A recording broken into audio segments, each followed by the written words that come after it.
Hi, welcome to our St Albans channel. Today I'm going to start with a riddle. What links famously conservative Pope Benedict XVI, renowned London neurologist Oliver Sacks, Babysitters Club books, and also bizarre filmmaker David Lynch? The answer is one remarkable medieval nun who lived in Germany 900 years ago. Today I want to talk about this remarkable person called Hildegard of Bingen. If you've never heard of her before, then I'm excited to be the one to introduce you to her extraordinary work. If you are familiar with her life, then you know that you're in for a treat, and I hope I can introduce some fresh insights and reflections on her work. It is very hard to know where to begin with her. And I simply don't have the time to talk about quite as much as I'd like to. But I'll start with the barest outline of her life, and truly it is absolutely skeletal, and then talk about what we can learn from her legacy. Hildegard was a visionary, a natural scientist, a musician, a theologian. Sometimes she went her own way, defying the church authorities if she believed they were in the wrong. In a time in which nuns weren't ever supposed to leave their convent, she made 4 preaching tours when she was aged in her 60s and beyond. During her lifetime, kings, saints, emperors and popes sought her advice, and after her death she has been named by the Roman Catholic Church as one of the doctors of the Church, in recognition of the enormous contribution she has made to the faith. These are remarkable achievements for anyone, but particularly for a woman in ill health, and absolutely incredible that she did all of this during the Middle Ages. Now, what we think about Hildegard often says more about us ourselves than about her necessarily, especially now that she has a renewed popularity. New Age herbalists see themselves, and contemporary women scientists see themselves. The link to the Babysitters Club books, which I must confess I've not read, is that apparently one of the characters dresses as Hildegard for Halloween one year. Since I'm a feminist and a priest, that gives a certain flavour to my reading of her life. But while she had a remarkable life for anyone of her time, let alone a woman, she did often write disparagingly about herself. And to read her works is sometimes uncomfortable for a contemporary reader. Hildegard was born in what is now Germany, and around the year 1098. She was probably the youngest of a large family, perhaps even 10 children. She says she experienced visions sent by God from the age of 3 onwards, although for the first half of her life she told almost no one about these. At age 8, she was given to live a religious life with her so-called foster mother, a noblewoman named Jutta. This woman was probably only 6 years older than Hildegard herself. Then when Hildegard was 14, she accompanied Jutta into enclosure. This meant that they were closed into a few small rooms and expected to live the whole rest of their lives there.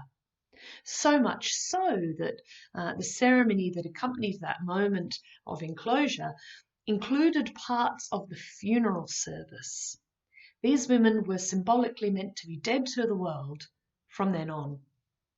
This was how Hildegard lived, essentially, for more than 20 years. But eventually, she was running her own independent convent of nuns, with some quite eccentric practices going on. She wrote sublimely beautiful music for her nuns to sing, and she's almost the first composer of the Middle Ages whose name we know. She wrote both the words and the music, which we know was quite rare at the time, and this beautiful music has had a resurgence in popularity since the 1970s, and I strongly encourage you, on whatever music platform you use, go and enjoy some of those works. This is how David Lynch, famously weird filmmaker, creator of the Twin Peaks television series, became tied to Hildegard's story. He is one of many to produce recordings of her works. She also wrote works about nature, science, and medicine, such as they were in her time. She is the first one to record the use of hops in beer brewing. I could very much also do an entire video exploring some of her environmental theology. This, of course, is part of the reason for her renewed popularity currently. She uses beautiful images of God's Spirit greening the world. She experienced many severe bouts of ill health. Despite this, during her 60s and 70s, she embarked on 4 preaching tours along the Rhine. There were rules against women preaching in church, but she gave sermons in both local churches and cathedrals and in public spaces. For context, bear in mind that there are still some places, even here in Melbourne, let alone in Sydney, where I, as a woman, am not welcome to preach today. And here is Hildegard preaching in the great cathedrals of Cologne and Trier 900 years ago. She seems to have been motivated to protect the faith from 2 different threats. One was a variety of heresies. This means beliefs that vary from the teachings of the church. The other problem, as she saw it, was with the clergy, many of whom she saw as being more interested in their own wealth and status than in building God's kingdom. Crowds of ordinary people would gather to see Hildegard, and some accounts record that she performed miraculous healings. She continued to fight with parts of the church that she saw as in error until the last year of her life. She died, aged 81, in the convent over which she ruled on the 17th of September, 1179. The story of her legacy is also fascinating, but I will only say that she was made a Doctor of the Church by Pope Benedict XVI in 2012. There are only 36 of these from the entire 2,000 years of our history, and Hildegard was only the 4th woman to be included in that list. There is so much more to say, but I want to talk now just a little about 3 points we can learn from Hildegard. The first is that God uses us regardless of our age or our ability or our perception by others. The second is that we and the universe are more profoundly interconnected than we can possibly realize. And the third point is that, oh dear, sorry, I missed my page in the thing. Oh yes, the third point is that whatever we do, whatever path we are led down, we can do it for the glory of God. So my first point, God uses us regardless of our age or our ability. One of the most troubling aspects of this whole pandemic has been this apparent weighing of different lives against one another. Older people and people living with disabilities and their advocates have been rightly upset at how sometimes public discourse has regarded these people as apparently just collateral damage. I'm proud of us here in Victoria that we have refused that narrative. We've fought for the dignity of each life, regardless of age or ability, and we've resisted the urge to open up, so-called, and just accept deaths as inevitable. Hildegard's story shows that age is unimportant to God too. Hildegard's most prominent work all took place during the latter part of her life. Some of what she regarded as most important was well into her 70s. But God's calling to her also started incredibly young, and her story is also a reminder to us not to dismiss the religious experience of children. There is much scholarly debate about the nature of the ill health that plagued Hildegard throughout her life. Oliver Sacks, neurologist and author of many popular works of science, including the magnificently named The Man Who Mistook His Wife for a Hat. He was among many who believe that what Hildegard describes is very strikingly similar to the experience of migraine. As someone who suffers migraine, I have to say that it seems very plausible to me that this would be her diagnosis if she lived today. Certainly, the intensity, pain, and debilitating effects Hildegard suffered would sit her squarely in the category of someone living with lifelong disability. I think, far from detracting from the miraculous nature of her visions, I think it more extraordinary that she, with God's prompting, was able to wrestle such profound, significant, enduring theological meaning out of such deep physical agony. I hasten to add that when I am struck by migraine, I am not composing anything that will transcend time and place, despite my magnificent access to medication and therapy.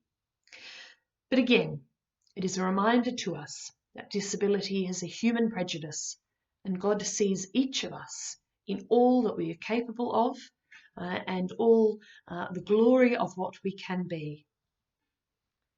Interconnectedness. As I've said, there are so many different fields to which Hildegard contributed, I simply don't have time to cover them. But one point to take from her works in their totality is that the universe and ourselves within it are more profoundly interconnected than our current culture recognises. Our culture, as we've alluded to, is deeply individualistic and compartmentalised. But these divisions and divides are all just arbitrary inventions of humanity, which we must rise above. Take the recent example of koalas. Someone who wants to save koalas, for example, could just simply bandage up the wounded animals. But that won't truly save the koalas. Instead, because of the interconnectedness of all of all that is, someone who wants to protect koalas must address the political and economic situations that lead to a reduction of habitat. They must wrestle with climate change that brings increasingly devastating fire seasons, and they must confront the factors that lead to reduced biodiversity, all interconnected, all an interplay of systems with one another.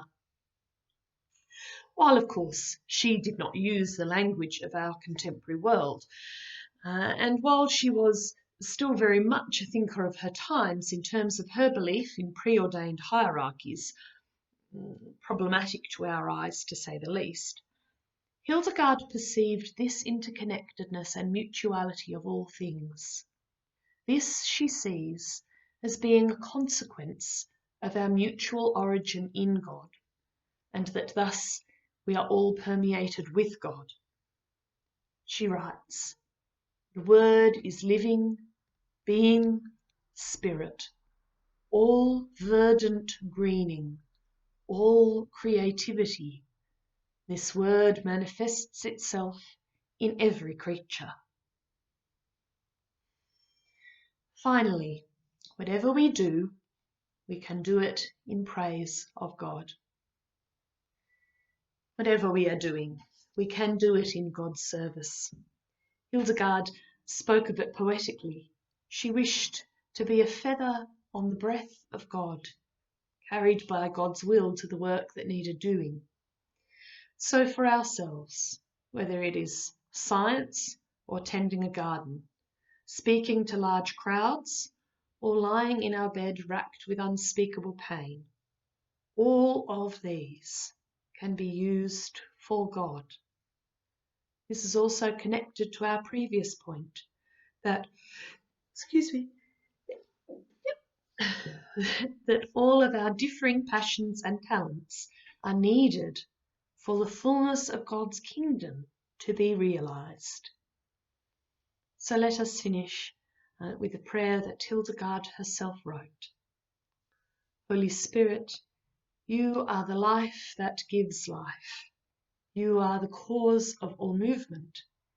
You are the breath of all creatures. You are the salve that purifies our souls. You are the ointment that heals our wounds. You are the fire that warms our hearts. You are the light that guides our feet. Let all the world praise you. I hope I have sparked your curiosity and your imagination. If you want to learn more about Hildegard, as I said, she has a renewed popularity, so there are terrific resources available online. Otherwise, do get in touch with me and I can share with you the books and resources that I have. Until next time, goodbye and God bless.